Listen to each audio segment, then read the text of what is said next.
هی.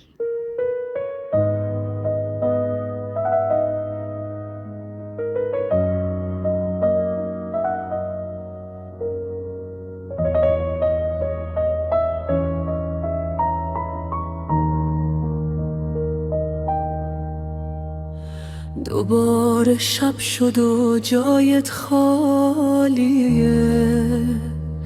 فنجون سردم رو برویم خسته است. اسمت رو لبمه ولی خاموشم، عکست کنار پنجره نشسته.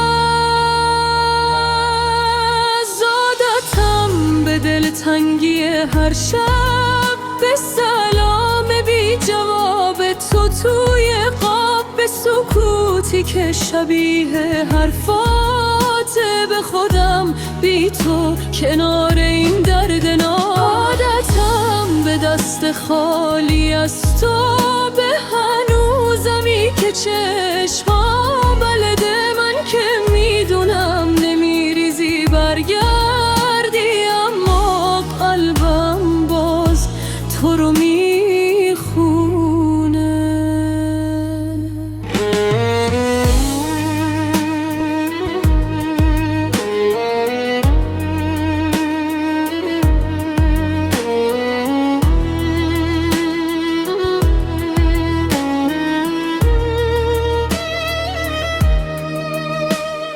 هرچی لباس توی این خون سبویت، هر گوشه خون پره از دیروز، لیوانی که لبستی رو میزه، پشتش یه عالمه نگفتن امروز.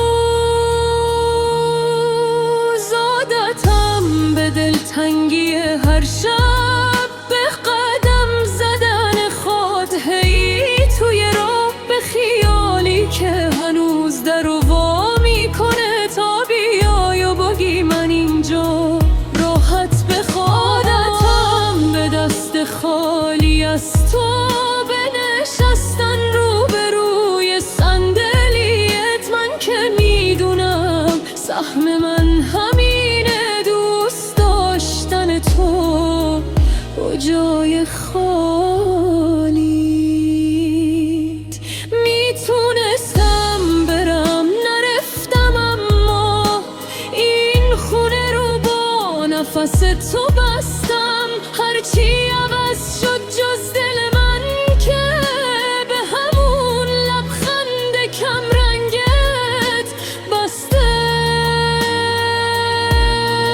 سعادتم به دلتنگی هر شب، به ورق زدن خاطره بی صدا، به شبی که تموم نمیشه میچرخه بین کاش و اگه وای کاشم. عادتم به دست خالی از تو، به تماشا کردن رد تو خواه، من که میدونم دیگه